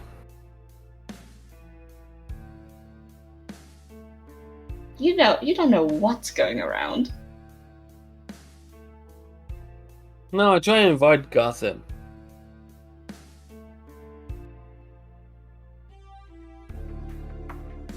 So you and Leo are a thing? Hmm? So you and Leo are a thing? I'll leave that up to you to decide. Gives you like a cunning smile. I see. So you hope that you're a thing, but you're not actually officially a thing yet.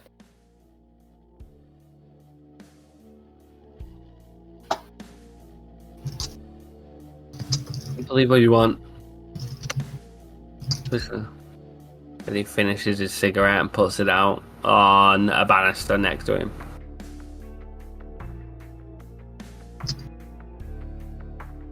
So what's your plans for the rest of the night?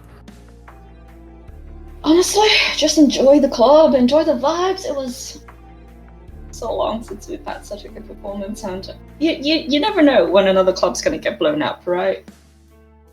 Don't joke about that. I worked in that club like 5 days ago. Maybe it's whatever club that you go to, they get blown up. Don't joke about that shit. No one will hire me. Less competition for me. More competition for me, if you get what I mean. She'll do a thing where she just gently pushes him on the shoulder and goes, "Of course I'm joking."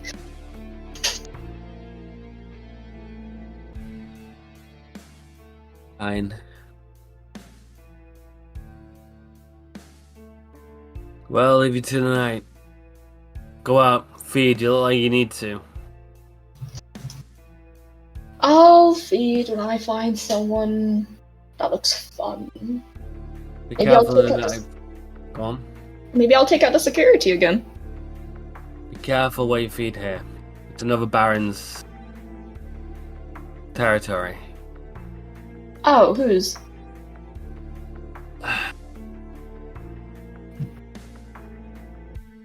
It's a barony called Maria. It's run by a baron called Malcolm.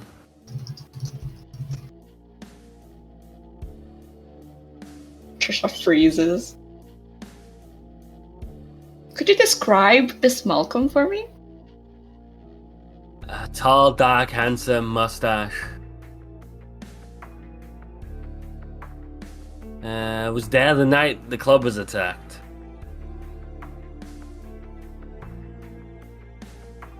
And do you know how big his territory is? Couple of blocks. Not massive. He's a solo baron. Right. People just leave him alone because of his clan.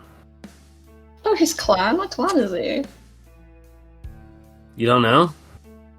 Do I look like I know anything? You don't pay me enough to know his clan as he lights another cigarette. The barony is called Maria, did you say? Like the name Maria? The name Maria. Okay.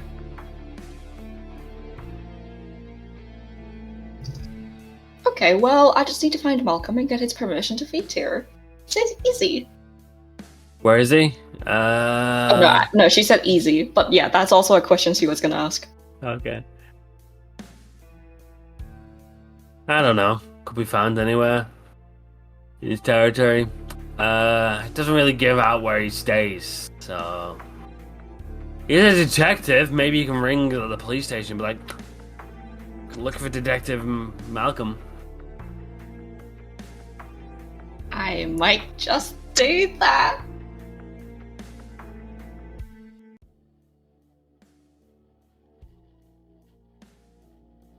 Good Oh, luck. Watch thank you. yourself. He's dangerous. He's dangerous. Dangerous men are so fun. No, you kink. As long as they're interesting, I'll take it.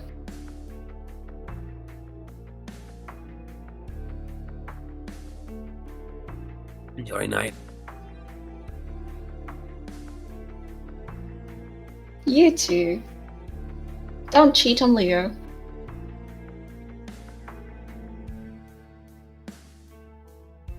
He just rolls his eyes as you're saying that. And finishes this cigarette. Trisha will, before Trisha leaves the backstage to go like look around in the club, she's gonna head up to one of her band members, Michael. He's basically the PR agent. Yeah. And she's gonna tap him on the shoulder and go, "Hey, so could we get to like more gigs in this place?" I mean, I can try and reach out. Yeah, I mean, just try. Like, it's not nothing urgent. I just really enjoyed performing here. About fucking tonight, when I'm sure we'll get all the gigs.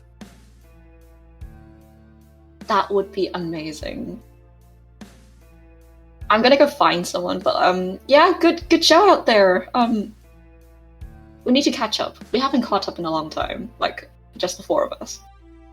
5 of us, if you count Rodu. We should catch up more. Yeah, I'm up for a night out. Great. I'll let you guys know when. I'm gonna go. A good show, guys. I'll see you all sometime. See you soon.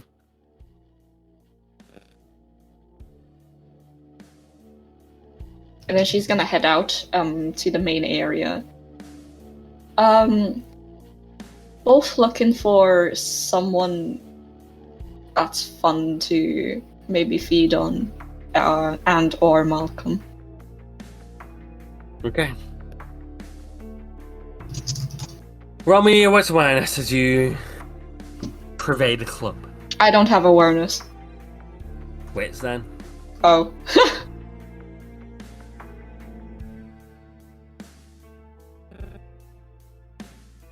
Oh, 2. That's a failure. But it's not a bestial failure. Great. So no, that's a success, sorry. No, sorry, it's turned out it's a failure. You're fine. Yeah, now you look around the nightclub floor looking for Malcolm. Don't see him. If you're planning on hunting, roll your predator type. I will roll. I'll probably go for.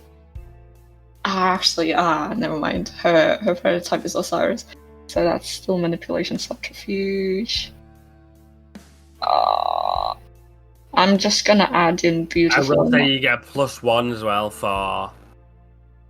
Well, you get -1 to your dice pool, so it's easier. So instead of rolling a 3, you'll be rolling against a 2. So you only need 2 successes because this clubber are in love with you right now. Oh, 1 less difficulty because clubbed in love. Okay. Yeah. I won't add presence. I'll just add beautiful to this. 4. If you succeed, how many points of blood would you like? As you find someone who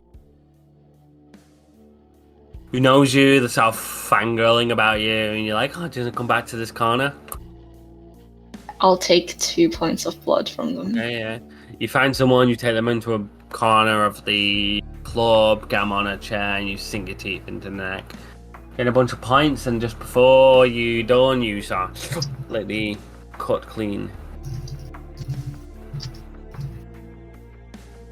Yep.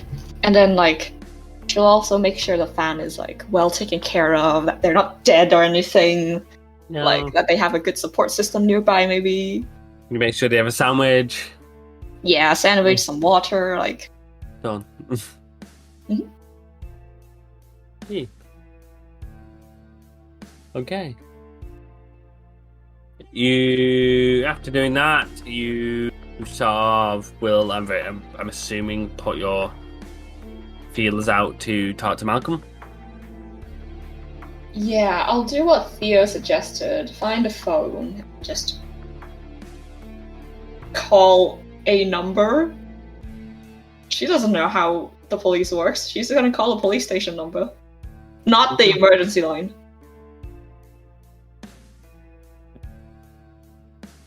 Yeah, you ring you grab a random phone call, put in a number, ring out.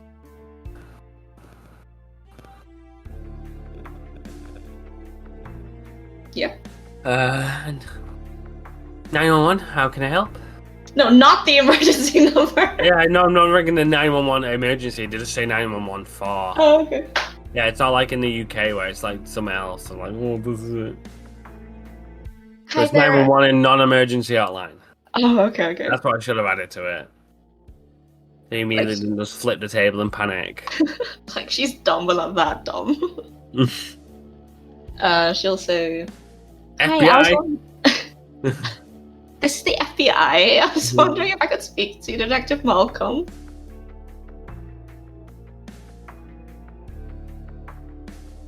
Yeah, so yeah, you ring the non-emergency hotline.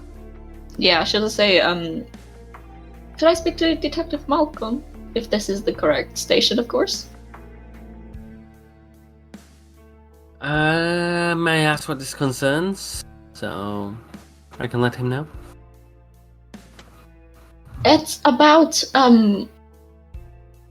one of the nightclubs.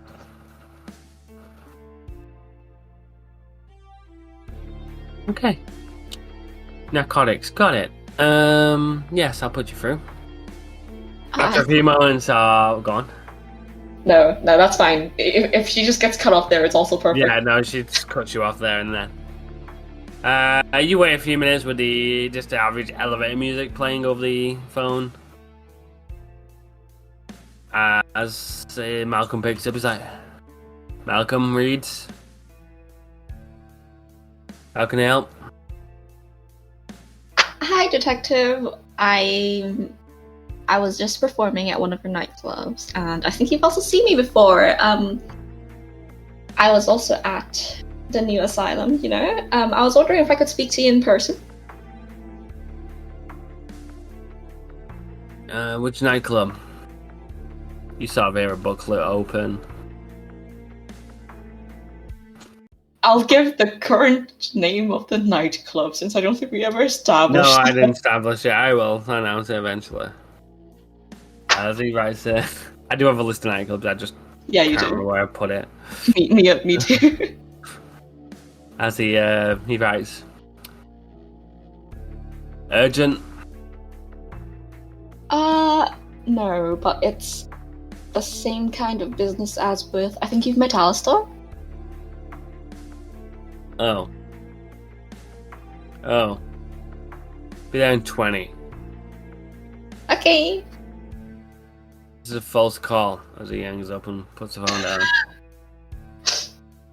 Well, what was I supposed to do? And In she... case anybody's like recording his phone calls. Oh. And then 20 or so minutes later, the phone goes dead. Very handsome, tall, mustached, comb-over detective, very bulky in his chest and shoulders. Comes in, goes up to the bar. I think for those 20 minutes, Trisha would have, been in a corner of the bar, just, socializing with her fans. Nice. Yeah, socializing. Yeah, you literally see Malcolm, because you've seen him from the night. Just distantly, though. As he walks in, he heads over the bar, orders a drink. As someone hands him the drink, his skin gets a little perkier, and he drinks. Then he's talking to the bartender. Trisha is just staring at him, and then it's after a few moments, she remembers where she is, and she goes, "Okay, well, I have to go now. I have to talk to some people. I'll speak to all of you later, right? Okay, bye."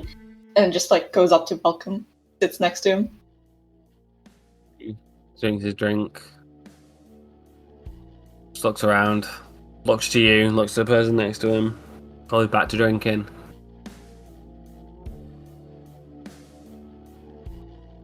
She is. Go on. No. She's just sitting there debating whether or not to use all. I think she won't. He looks at you again. Whatever the lady's having.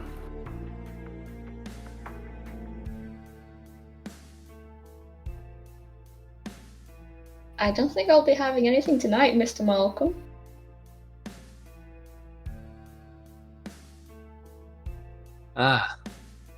So what do you want? Oh, nothing. I just wanted to get to know you a bit better. Did Alistair send you? Alistair did not send her. He doesn't know we're speaking right now. Nobody knows, in fact. Good. You don't like him? No. I don't like being under anybody's radar. My job is to make your guys' life easier, and if you see Alistair again, let him know we need to talk for business. Talking business. Got it. He Well, owes me. he owes you. What does he owe you? I know I saved his ass twice. Twice? I know the first one. What was the second one?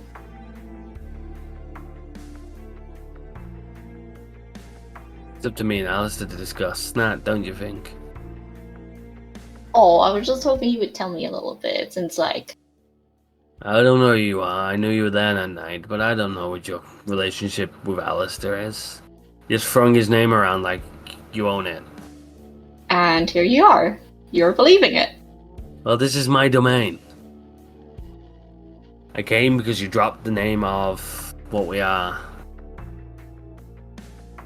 So I'm assuming you know what I am. I might know a little bit of what you are. Maybe you can tell me more about yourself. No, maybe you can let me know what I am. I can't do presence on just... Oh my god, I can't do selective presence. She'll turn on presence. What's the roll against presence? Oh, fuck knows, dude.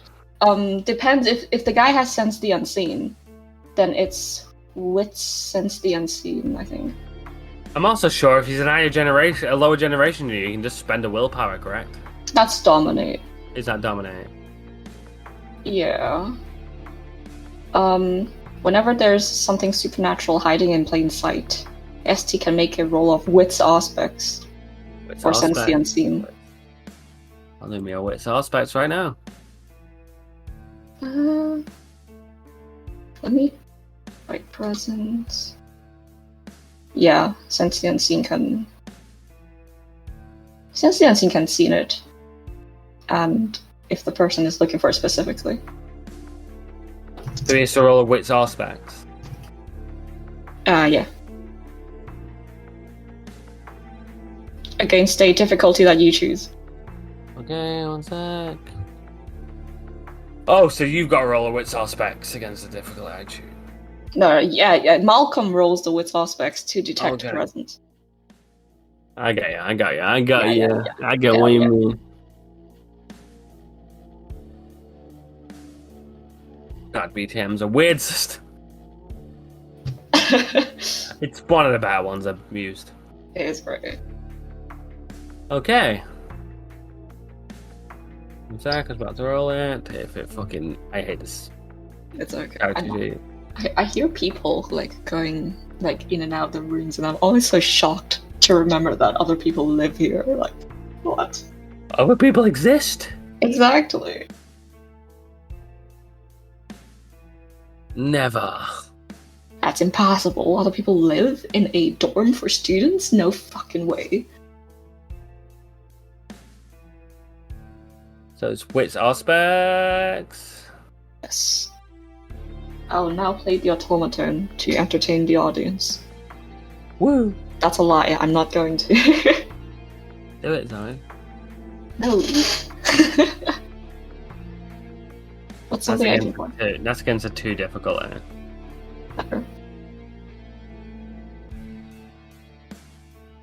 So you roll a 2 against your 4.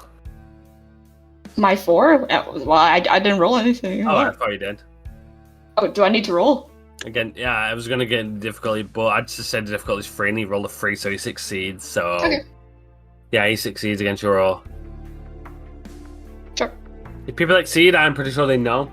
Oh, no, that's dominate again. Never mind. As he has another sip of his drink. I'm sick of the games. What do you want? Nothing. I literally just wanted to know you better. I saw you. If you want me to come up with a reason to sound less suspicious, I can think of one right now. So, alright, so I guess first, I could tell you my relationship with Alistair. We've just made a coterie contract, I think a couple days ago, but I think we all hate each other. So, there's that bit of roughness between us, but we're bonded by a contract, and I thought coteries came to exist because there's people with like-mindedness. have you seen Alistair? True. I don't think anyone can be like-minded like him. This isn't the best place to talk. Do you have somewhere else in mind? Grabs your wrist and pulls you with him.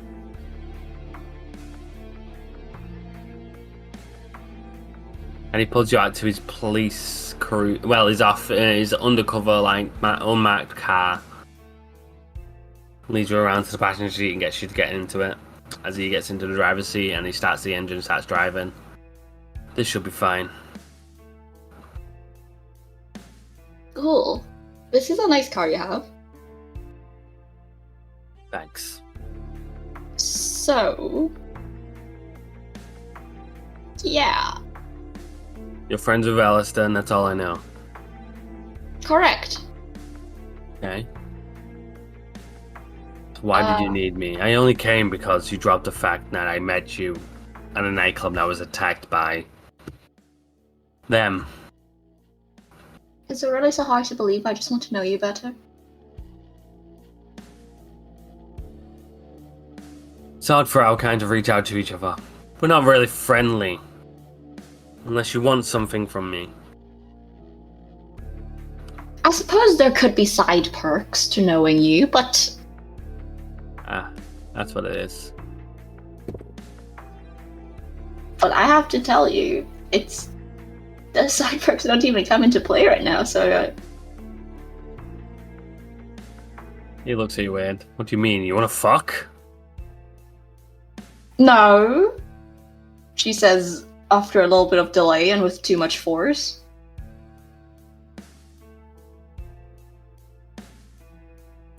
Look, is Malcolm your real name? It is, right? And I know your full name now, which is great. To foster a bit of trust between us, I'll let you know that Trisha is a stage name, and my last name is actually Moon. Your first name is Moon, or your last name is Moon? My last name is Moon. So what's your first name? She looks like she is swallowing something very unpleasant, and it's like her face like just scrunches up, and she just like says in like the smallest of like whispers, she just goes, Jacqueline. And, like she spits out the name like it's fucking poison.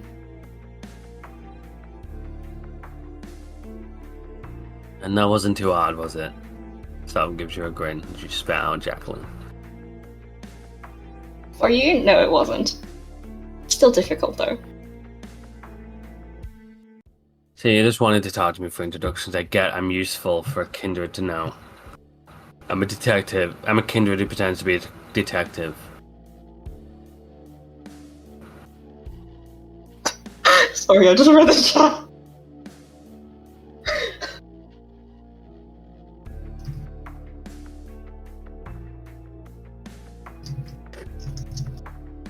Honestly, we didn't know until find you. My God. I'm so sorry, Cooper's mom.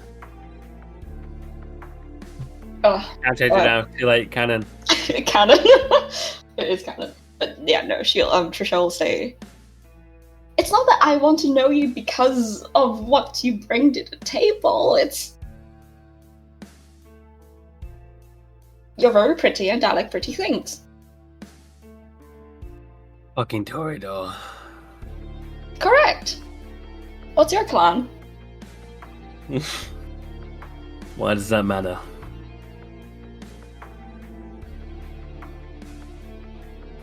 Oh, I just thought we were in, like, kind of the habit of exchanging information right now, and... You won't believe me if I said it. Because I'm definitely not the clan I am. Well, you didn't believe me when I said I'm just here for you. But here, I'm still here. I still push through. I'll believe anything you say at this point, honestly. He looks at you when you told me a charisma persuasion. Charisma persuasion. Difficulty 4. Difficulty 4. Would beautiful apply? No. Would presence still apply? It wouldn't because he wasn't affected by it. Okay. What was it again? Charisma persuasion. Charisma persuasion. Fuck. Persuasion. Charisma difficulty 4.